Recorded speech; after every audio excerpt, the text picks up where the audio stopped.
So for our life insurance analysis, you will see the life insurance analysis button here on the profile tab. This page will allow us to be able to do an analysis for our clients of whether they have sufficient life insurance or if there's an additional amount that's necessary for them to be able to cover their expenses in case of the unfortunate death of the main breadwinner.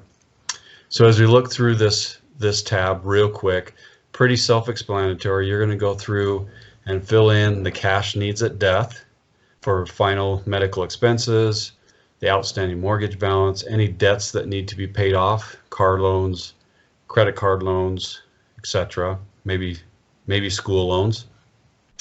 An education fund if they wanted to build a fund that took care of their kids to be able to take care of their college expenses.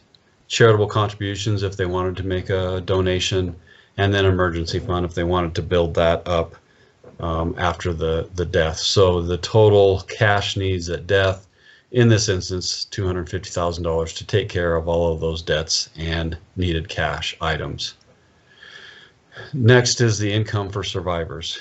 This is the part that is the most important in the fact that what we're doing is calculating how much money they're going to need over a certain time frame to help the family maintain the standard of living that they're currently living at now.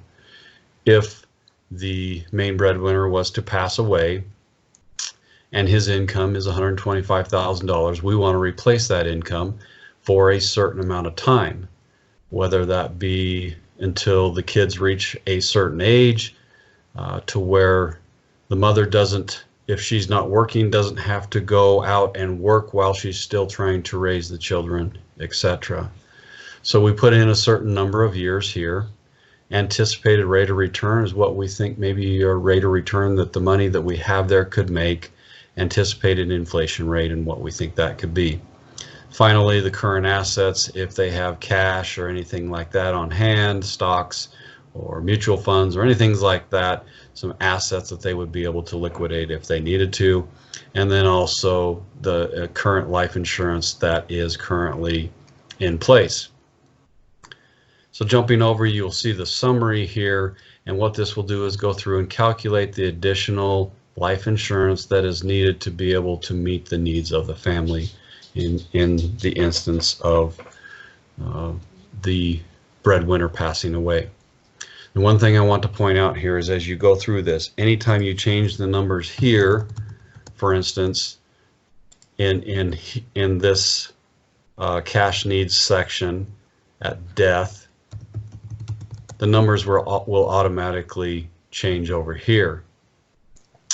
But if you change the amount of income or any of the parameters within the income for survivors, you'll notice that if we change this to $200,000, now this recalculate pops up. That means that we've got to go through and actually recalculate the numbers. And so we go to the calculate button here, recalculate it, it goes through, adjusts everything to our current needed insurance based on the information.